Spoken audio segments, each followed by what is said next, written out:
Let me begin with a statement that is a true statement, and I hope you all remember it. Muscle knows no age. In other words, whether you're 9 or 90, you can have a strong, fit, healthy body.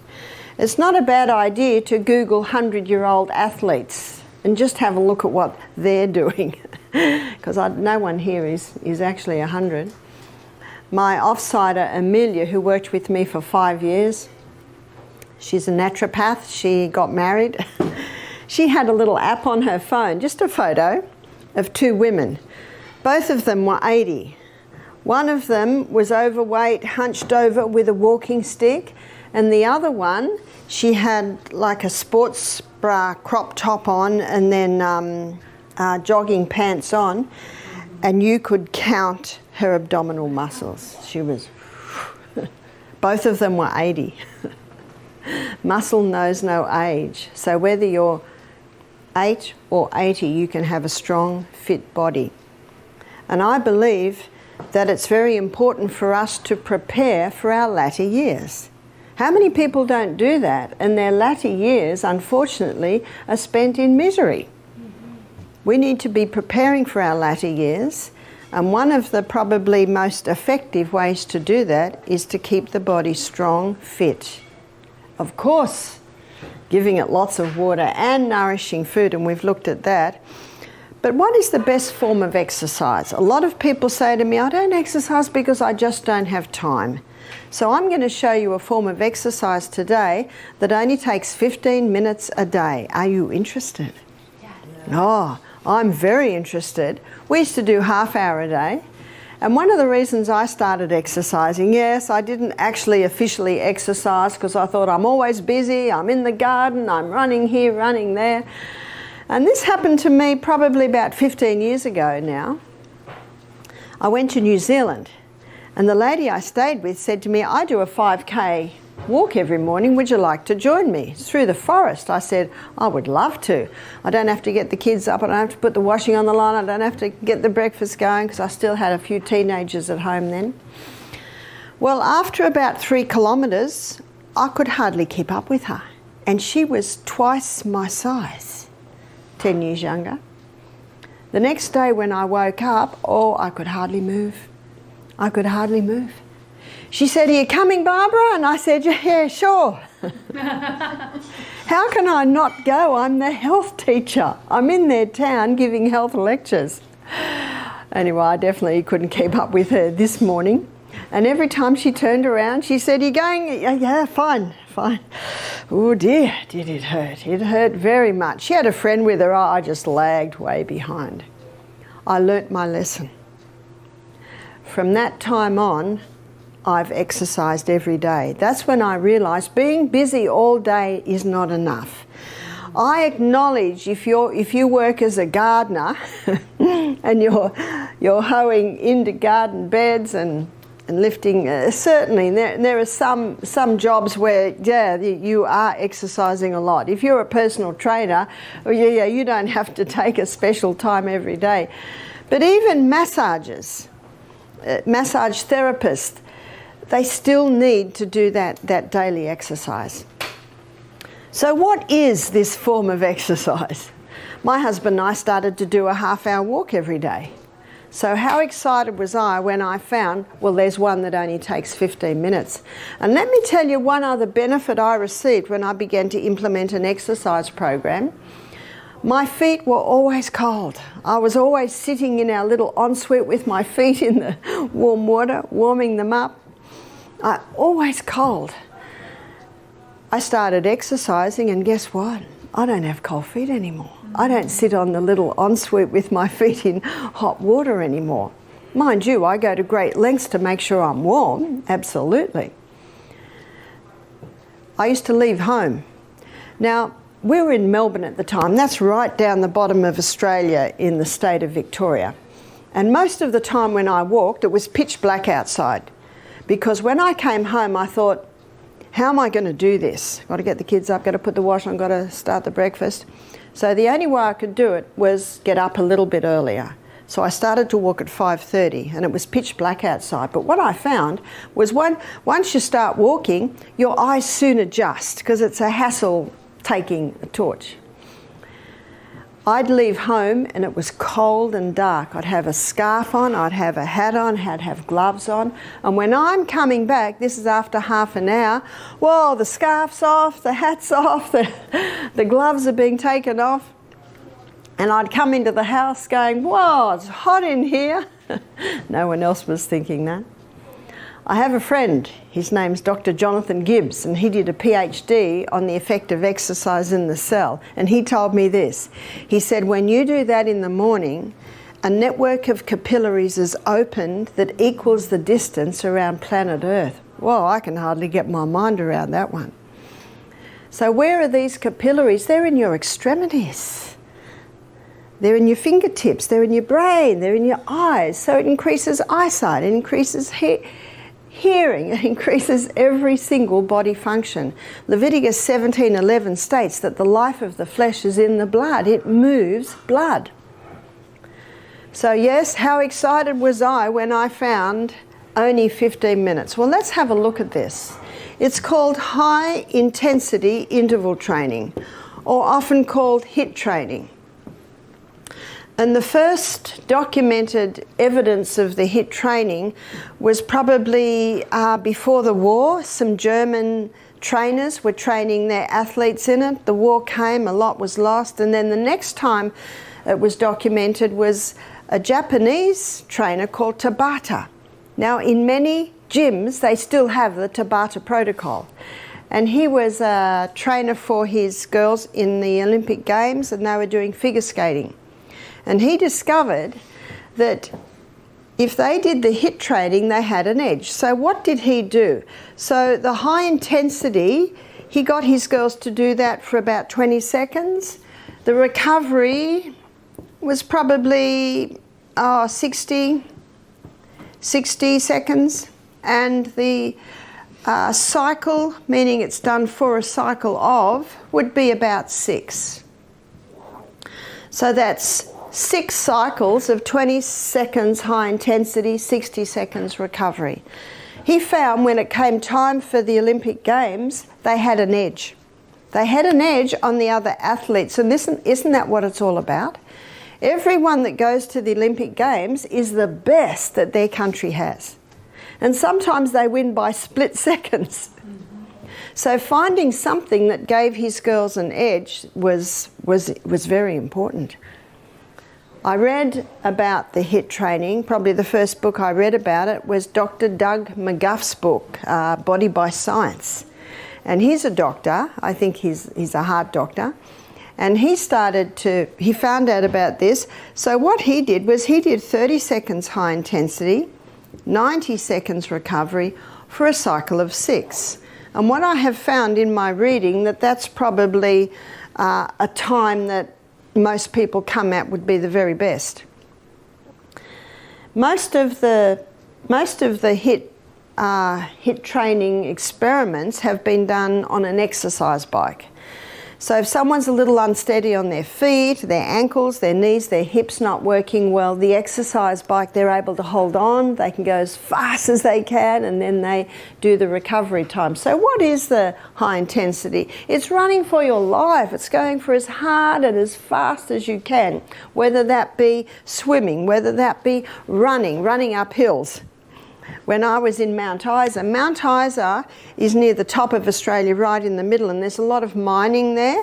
So they've got these hills that basically look like that. And I think it's all the piles of dirt that came out of the mine. So I was there doing, giving some health lectures. So say this is me here. This is about how big I am. So I would walk up them, and by the time I got to there, I was experiencing high intensity. And that's not even running. That's just walking. That's almost climbing. It was that steep. And then I'd stop and I'd have my recovery time. So what's recovery time? Well, the research shows that the best recovery time is when you're moving a bit. So what I would do is I'd do my stretches. I can't do much because I'm all wired up. but I would do my stretches.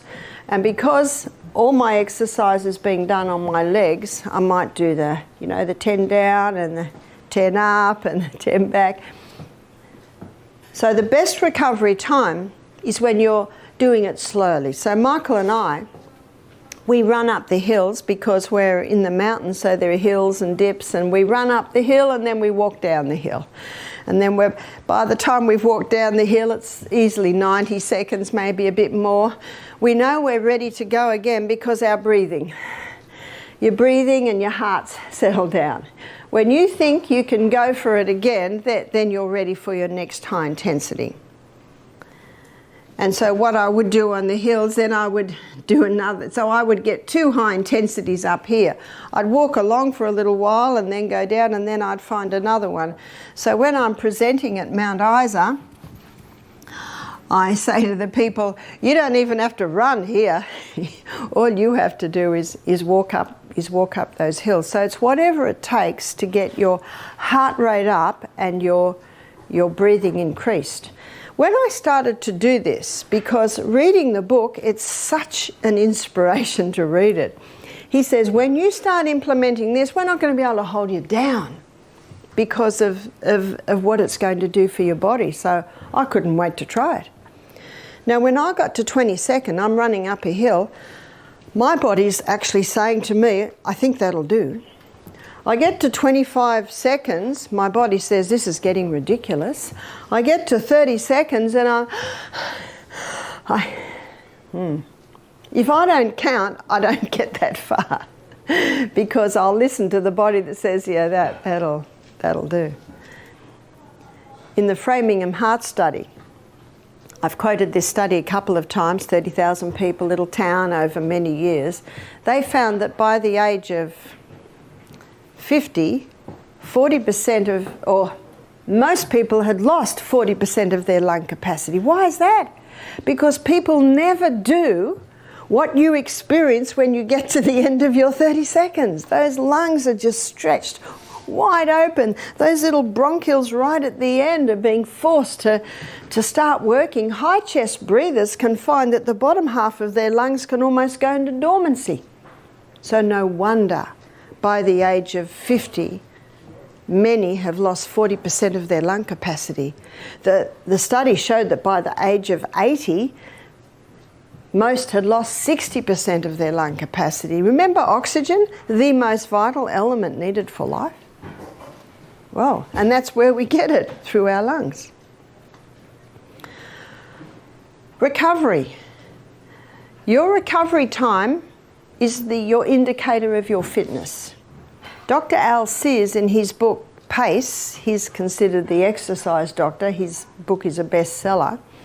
What does PACE mean? P is progressive. This is progressive. The more you do it, the stronger you will get.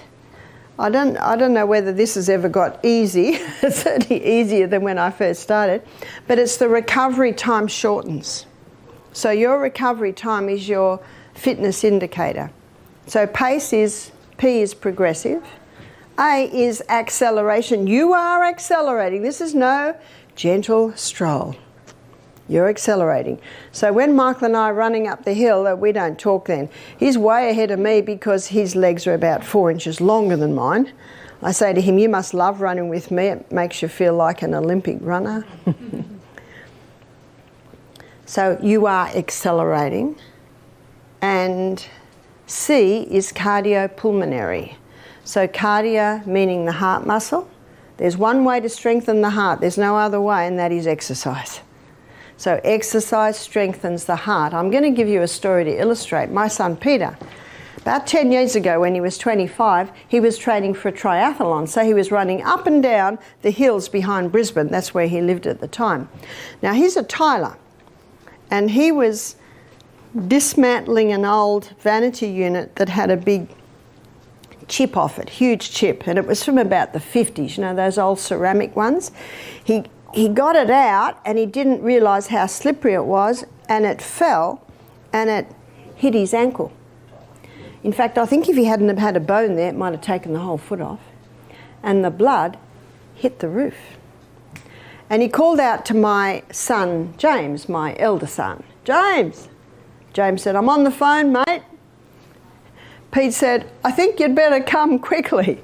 And I tell you that because it was a few minutes before James got in the room. And when he got in the room, he said this little bathroom, the whole roof and walls were sprayed with this most lovely decoration of blood, little sprinkles. When they went to hospital, bound it up, got to hospital, the nurse kept taking Peter's pulse. It was 50 beats per minute. And she couldn't believe that it was 50 beats per minute. Why was it 50 beats per minute? Because Peter's been running up and down hills. So the stronger the heart gets, the less it has to pump, because every pump is so powerful. It was so powerful, the blood hit the roof. In fact, if Peter's resting heart rate had been 70, 80 beats per minute, it just would have, wouldn't have even hit the ceiling. Well, Peter didn't do the triathlon. He had to fix his foot. In fact, the doctor couldn't believe that he hadn't cut any tendons. He kept getting him to move his big toe. Oh yes, it needed a few layers of stitches, that one. Aren't we glad that we have hospitals and doctors when we have a severe injury? Absolutely. And Peter was so glad that he had an injection of local anaesthetic. You know, we certainly don't quibble emergency medicine. And the doctor couldn't believe that it had missed the main tendons. And I said to Peter, that was your mother's prayers. Every morning she places you in the hand of God. But it's an illustration to show that the more you exercise, the stronger that heart gets. And when it's strong, it doesn't have to beat much, because every beat is so strong with the delivery of blood. It is said we only have so many beats per lifetime. So you can see the fitter the person, the longer the life. And I'd like to suggest the better quality of life because of what exercise does to the body. So PACE, progressive acceleration of cardiopulmonary. So there's the lungs. And it was in that book and other books where he quoted the study on the Framingham study. So you can prevent that lung capacity loss by exercising every day. And if you've lost it, you can regain it by the high intensity exercise. So progressive acceleration of cardiopulmonary exertion. You are exerting yourself. There's the PACE. But what I'm ever thankful to Doug McGuff for is he takes you inside the cell. So I'm going to take you inside the cell now. So here's the cell. We've looked at the cell a few times this week. And the glucose goes in. It goes through a 20-step pathway. And the 20-step pathway gives us 2 units of energy. The end result of the 20-step pathway is a chemical form of glucose called pyruvate. The chemical form of glucose called pyruvate is fed into the powerhouse, called the powerhouse because this 8-step pathway delivers to us an impressive 36 units of energy. We looked at the fact that this is an anaerobic pathway. Anaerobic pathway is the 20-step pathway, meaning no oxygen. It produces energy by the process of fermentation, whereas the 8-step pathway is an aerobic pathway because it uses oxygen. We also had a look at the fact that when excess glucose is going in, it's stored like a little bunch of grapes, and they're little bunches of glucose just waiting there. And I'm sure they were used on your morning walk, on my morning exercise this morning, because we only gave you broth last night. And as you start to move that body, the only time this could be interfered with is if you started to walk without drinking water. And we're going to look at water in a minute after the break. It's vital that you drink water. One lady said to me, I won't be able to walk in the morning because I faint. And I said, well, do you have water? She said, no, I don't like water. Well, you got to have water. The body needs its water. But when you drink that water in the morning and then go on your walk and your body is starting to to work, it needs more fuel. Those little molecules of glucose are plucked and through the pathway, plucked and through the pathway. It's a wonderful process.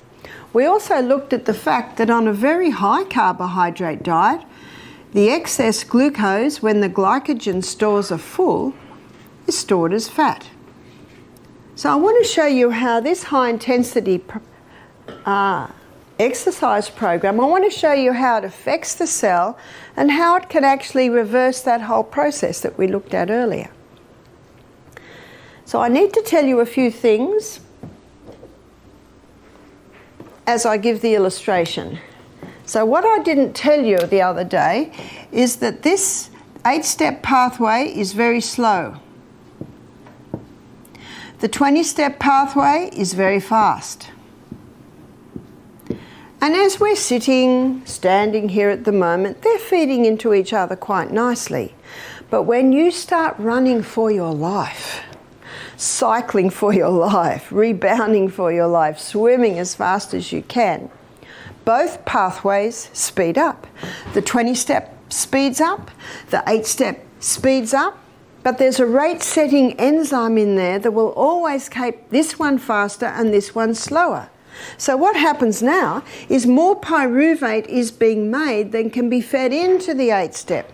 And so the body stores that excess pyruvate as lactic acid. You've heard of lactic acid? We've all heard of lactic acid. Too much building up, that can hurt, can't it? We've felt that. So I think one of the most amazing things about this high intensity interval training is what happens when you're in recovery. And don't we love recovery?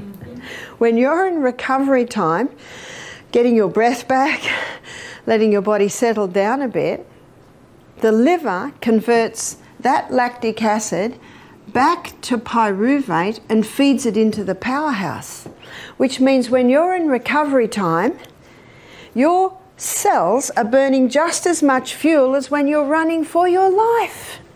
Isn't that good news? That's good news, but there's other good news too, and that is it's mopping up your lactic acid. So it doesn't have an opportunity to build up in your tissues. Yesterday we had a look at how disease thrives in an acid environment. So this form of exercise is the best form of exercise for many reasons. And one of the reasons it gives the athletes an edge, one of the reasons it's going to give you an edge on your day, physically, spiritually, emotionally, mentally, one of the reasons it does that is because not so much, well, definitely what's happening in high intensity, but what's also happening in recovery time. I'm very thankful to Doug McGuff and the scientists that went inside the cell to find out, where's our why? To find out why it is such a powerful form of exercise. Not only is it a powerful form of exercise, but it doesn't take long. You do the maths on that. I'm going to be generous here. What's this? This is no more than 15 minutes in a day. We have 24 hours in a day. So no one's got any excuse. So let's continue. So you're getting to the end of your first 30 seconds. You're plucking your glycogen stores. You're getting to the end of your second set of 30 seconds high intensity. Your glycogen stores are being depleted, but we need more fuel. And so what the body does now, it causes a release of the human growth hormone. The human growth hormone is very active when we're growing. But when we stop growing, I stopped growing at 16, that probably doesn't surprise you. My son William grew 2 inches from 19 to 22. Boys usually grow a bit longer. It goes into retirement. But when you do the high intensity exercise, it's pulled out of retirement. Let me show you what it does. What the human growth hormone does is it causes a release of hormone-sensitive lipase. Hormone-sensitive lipase is an enzyme that breaks down fat cells. Yesterday we looked at sublingual lipase. Remember that enzyme that breaks down the short chain and medium chain fatty acids in the saturated fats? We looked at pancreatic lipase that breaks down the long chain fatty acids. We're looking at another lipase now, and that is hormone sensitive lipase that's released to break down your fuel stores. Isn't that what fat is? It's the most amazing fuel depot in the human body. But how many people are carrying a lot of weight? They're actually starving in the land of plenty. They can't access their fuel supplies. They're always tied. How do we access it? This is how we access it, causing a release of the human growth hormone. So hormone-sensitive lipase is activated, and hormone-sensitive lipase, as it is activated, it switches over to burning fat. It becomes a fat burner. So one of the reasons why when the human growth hormone's released, the body starts burning fat as fuel is because of something we looked at yesterday. Remember glucose? Glucose burns in the body at 4 calories per gram. Remember fat? Fat burns in the body as 9 calories per gram. Now you'll find that information in every weight loss book in psychedelic colours as to the reason why if you want to lose weight you shouldn't eat fat. But they don't understand what a calorie is. You know what a calorie is? It's a unit of energy. So if you want a high energy food, what do you eat? Fat. You see, it's a misconception. No wonder the body starts burning fat as fuel, because fat's going to give more than twice the units of energy that glucose will give. Because this person's running for their life. We need a potent fuel here. The human growth hormone also increases the body's ability to process protein. We've looked at the importance of protein this week, the importance of eating sufficient protein. We've looked at the importance of not drinking with the meals, or we'll water down our hydrochloric acid, and then it won't be able to break down our protein effectively. And now we're looking at another aspect.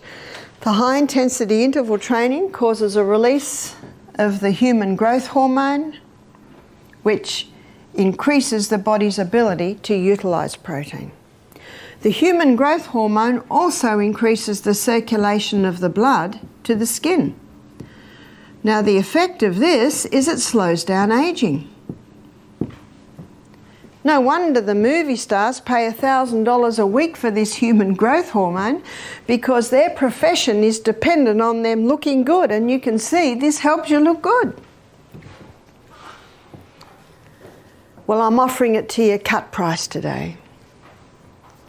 15 minutes high intensity interval training a day will cause a release of that human growth hormone, and that human growth hormone will remain active for 24 hours. People ask me, how often do you exercise? I say daily. Daily. Daily, because I want that human growth hormone. So when people say, Barbara, what do you put on your skin? What's your moisturiser? I say, nothing. Nothing. What I do, I spend my money on good quality nuts and seeds and avocados and olive oils, your lovely cold pressed. And I exercise every morning. How could I miss out on my daily human growth hormone? So if it's a gale outside, if it's snowing outside, then I go to the rebounder. I do my push-ups. Do you do push-ups, ladies? I do my stretches, and I know the twins have shown you some amazing stretches. They're very good on those stretches. I hurt my back the other day, lifted something too heavy, and so Erin got up on the table. She's up on the table and she's pulling my legs this way and that way. Whoa. She said, am I doing too hard? I said, I'm sorry, but I'll never say you're doing it too hard. I'll just breathe. 1, 2. So stretches are great. So no matter what the weather, move that body every day. Get it into a movement, because you will reap the benefits all through the day when you do that little nugget every single morning. I had a couple do our program. She was, young couple, she was 79, he was 82. And they swim for 2 kilometres in the sea at Coffs Harbour, which is a coastal town in Australia. And it's about the same temperature as this. They don't get snow. We only get snow way down the bottom and even only on the mountaintops. So they swim for 2 kilometres every morning. I said, no wonder you guys look good. They hardly had a line on their face. They were little, obviously, you can have a few lines, but I was amazed at their skin. They were with us for 2 weeks. When they first came, they stopped the cholesterol-lowering meds, they stopped the blood thinner because they were drinking more water. Midweek, they decided to stop their blood pressure med as well, and because their blood sugars were coming right down, stopped that medication. I tell you, the second week they just came alive. They went home younger than they came. But I'd like to show you one of the most powerful, well, it is acknowledged to be the most powerful form of exercise there is. And everyone can do this one, and it's called rebounding. Now, why is the rebounder, or the little minute trampoline, such a powerful form of exercise? Strength comes from one activity and one activity alone, and that is defying gravity. Isn't that what you're doing on the push-ups? You're defying gravity. Have a look at a baby. I've had 6 babies. And I know within a couple of days, what are they trying to do? Put their heads up. They're trying to put their head up. In fact, you have to be careful because they put their head up and then they might bang it on your collarbone. And then it's not long when you put them on the floor, they start to roll. Then they start to get up on their hands and knees. And then it's not long after that, they're trying to pull themselves up. They're constantly defying gravity, aren't they? It is gravity that causes strength. And then you put them in the little cot and they start jumping, jumping in the cot. I've come to the conclusion that people age because they stop jumping. What's the old saying? We should jump for joy. So why is the rebounder so powerful? Well, three forces come together with the rebounding, because I always want to know why. 3 forces come together. One force is defying gravity. So defying gravity is one of the forces. There's another force that comes to play, and that is acceleration. So when you're leaping off the mat up into the air, you're accelerating. And then just as you get to the top of your jump, you experience deceleration. So acceleration and deceleration. You know acceleration when you're in the plane. I think my favourite time in the plane is when they take off. We go so fast and watch that land go away from you. So there's your acceleration. Deceleration is when you've landed and they put the brakes on and you're flattened against the seat. Einstein says that these 3 forces have the same effect on the body. There is not a cell in the body that is not affected by these 3 forces, and that's what makes it such a powerful form of exercise, because constantly as you're jumping like this, the cells they're being challenged, but challenging the cells strengthens the cells. So let me show you what the rebounder also does. Here's your lymphatic system. Your lymphatic system is your body's vacuum cleaner. And your lymphatic system has little gates like this all along. Now your blood capillary system looks very similar, but it doesn't have those little gates. And your blood capillary system has muscles either side of it. So when your heart pumps, pumping the blood along the capillaries, those muscles are affected, and the pumping happens all the way through the system. We can feel a pulse, can't we? We can feel a pulse in our groin, we can feel a pulse in our, and it's all affected because of the heart. The heart is the pump, and it pumps the blood through the body. Did you know you have a second heart? It's your calf muscle. Do you ever wonder how the blood gets back to the heart? You see, your arterial system is the blood coming away from the heart, and your venous system is the blood coming back to the heart. It is your calf muscles. And I think you'll agree with me, when you've been on the rebounder, those calf muscles, they're constantly working, so your second heart is getting those blood back. That's why rebounding is so effective for varicose veins. You don't get varicose arteries, do you? You get varicose veins. It's that venous system that's affected. And that's why in the plane they tell you to move your foot, don't you? Because when you move your foot, you're moving your calf muscle. And that pump and that heart muscle, they're causing this muscular system around the capillary network to keep moving that blood, because the blood is the life of the flesh.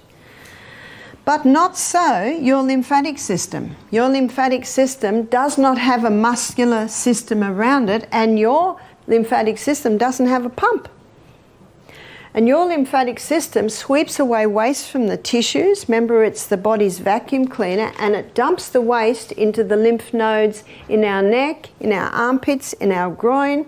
There are lymphocytes, which is a white blood cell that can deal with the waste, dump it into the blood, and then we sweat out the waste, we urinate out the waste, out our colon comes the waste. That's how the whole process happens.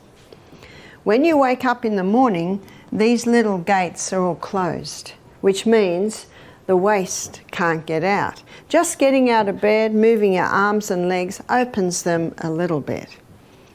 But the activity that opens every single gate in the whole body is the rebounder. So when you're on the rebounder, and let me get on the rebounder and show you. So if you're not used to it, you can just go like that. That's called the health bounce. But as you get better at it, I'm not going to jump really, really high, but you get better at it. You get kids, have you seen what kids will do on this? You know, at first, kids are a little bit out of balance, and you might be a little bit out of balance, but the more you do it, the better your balance will be. You can also start by this, just going like that. But this little one's called the health bounce. But when you start jumping, when you're to the height of your jump, every gate opens. And when you hit the mat again, every gate closes. Isn't that incredible?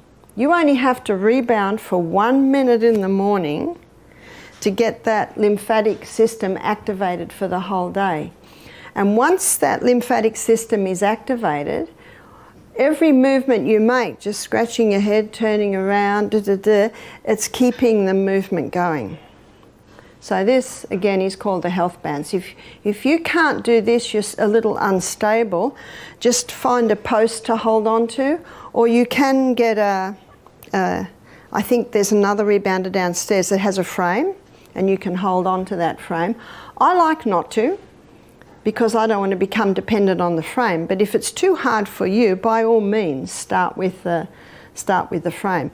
See, even doing this health bounce, I can feel my second heart, my calf muscles strengthening. Some people say, I'm not going to get on the rebounder because, I'm out of balance. Well, guess how you get into balance? By rebounding. If you're not used to this, at first you might be a little unstable, but the more you do it, you will notice you will get your balance. Your balance is set by the bottom of your feet and by the fine mechanisms in your ear. And so rebounding resets those fine mechanisms in your ear and resets the soles of your feet. Jeffrey's given me permission just to put my shoes on the mat just while I'm giving this lecture, but you're best on bare feet, and your feet spray out like that. But also it strengthens your arch, because when you're bouncing on your toes. There's not a part in the body that is not affected by rebounding. And these three forces that come together, and the effect that it has on the lymphatic system puts it in the class of the most powerful form of exercise there is. And you might say, well, Barbara, most of your work is being done with your legs. What about your upper body? It's all affected, but let me show you how you can strengthen your biceps. So you jump with your palms down. As you jump, that strengthens the bicep muscle. Yes, you can do your triceps too, and that's where you put your palm up and you jump with your palm up, and that strengthens your tricep muscles. And often I will twist as I do it, so I twist like this, and that helps with the spine. And so when my arms get tired out there, then I will do that. But I'll often do 10 biceps, 10 triceps. You can also strengthen your eyesight. How do you strengthen your eyesight? Now, I'm not doing much and I'm fairly fit, but can you see in my breath? So it doesn't seem like you're hardly doing anything, but it has a powerful effect on the body. So how do you strengthen your eyesight? So you can also just do this. Anyone can do that, where you're not even jumping, but you're having an effect. How do you strengthen your eyesight? So right now, looking out that door there, I will focus on that tree. I'll focus my eyes on the leaves of the tree, and so when I'm doing it, the tree is standing still, but the big trees in the background are jumping, and that lamp's jumping and that lamp's jumping. So what I'll do now, after 10 jumps, I'll focus on that lamp, and I'll keep that lamp still, and the leaves that were still before are now jumping in the peripheral. Can you see what you do? You keep changing your focus, and that strengthens your eyesight. Now, I wear glasses early morning for fine reading. Since I've been doing the changing of the focus, my eyesight has improved. I was just about to go to 250 magnification, but I'm finding that with the changing of the focus on the rebounding, I've been able to keep it just the 2. So it can strengthen your eyesight. The best rebounder is the Bellicon. And I think that's how it's spelled, something like that. And you'll notice with the Bellicon that we have here, it's not springs, it's rubber. I call this the Rolls Royce because you get a beautiful bounce. You see, with the rebounder, there's no jarring. One lady said, well, can't I just skip? When you skip, every jump that you take, you do get a jarring effect on hips and knees and ankles. That's why if you do run and if you do skip, it must be on the earth, because the earth gives. Cement and tar do not. That's where you get really bad jarring. And notice how children run. Have you noticed how children run? They always run on the ball of their feet. I read a book called Born to Run by Christopher McDougall. He's a runner, and he was getting lower back, pelvic and hamstring problems. So he took 6 months off work and decided to investigate worldwide different runners. He wanted to know why he was suffering with hamstring and lower back. And you'll notice that most joggers are padded to encourage heel striking. Have you noticed that? And yet we should be toe striking. So he went to the history books and he found in 1960 and 1964, Bibi Bikila, an African runner, took home gold, both sets of Olympic Games, and he was a barefoot runner. He also investigated other barefoot runners. You run barefoot on the grass, you will never strike with your heel. And what Christopher McDougall does, he goes into the anatomy of the foot, which is very interesting. You see, the foot's been designed to strike on the toe. When you strike on the toe, it strengthens the arch, and the ball of the foot has a cushioning effect, and the toes spread out to sort of take the fall. But when you strike with your heel, none of that happens. And he discovered that it is heel striking that's causing the hamstring, the pelvic and the lower back problems. Isn't that interesting? And out of that book came the barefoot runner craze. And the barefoot runner is basically runners that have a really thin sole. So I have my barefoot runners here. So I'll show you. When I buy, sorry, I've been running in the dirt this morning. When I buy a runner, I always go like that in the shop. That's what I want. And that barefoot runner allows me to run on my toes.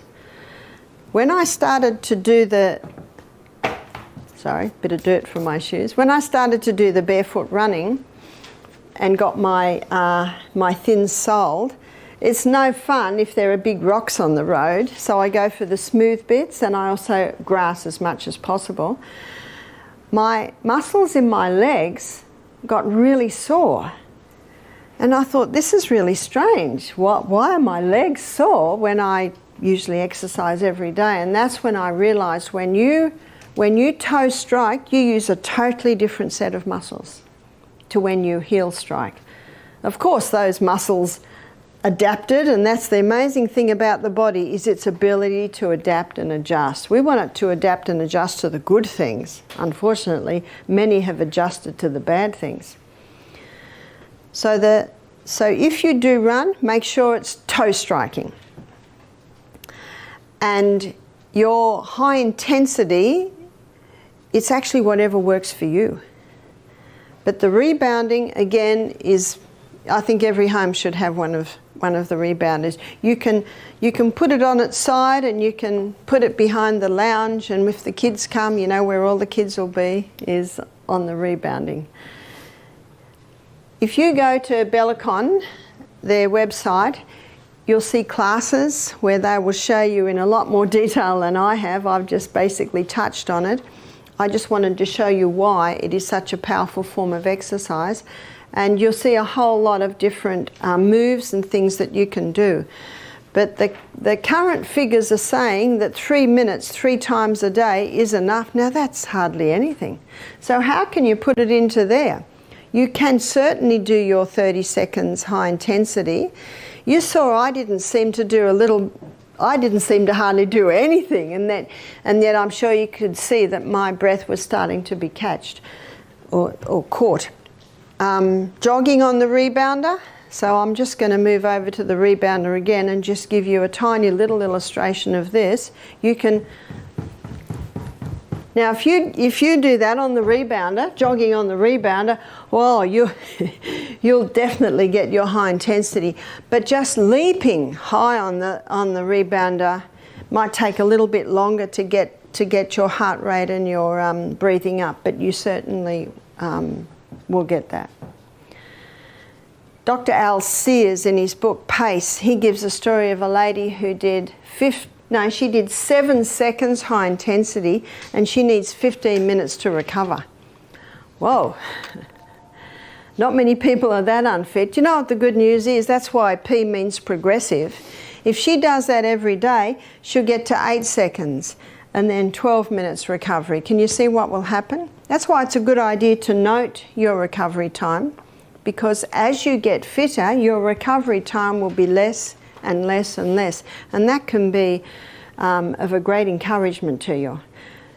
The busier my schedule, the busier my program, the more steps I take to get to bed early so that I can get up and do that high intensity, because I know my day, my performance, my ability to remember, to present, and advice that people are asking me for, that's dependent on me going to bed early, getting up very early and asking for God's wisdom through the day, drinking water, doing that high intensity. You're just about ready for anything. How many people go into the day totally unprepared?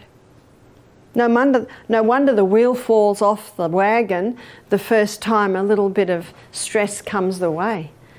I maintain that in a well-slept, well-nourished, well-hydrated, well-exercised body, a body that has been surrendered to the great God of heaven, that body copes with stress.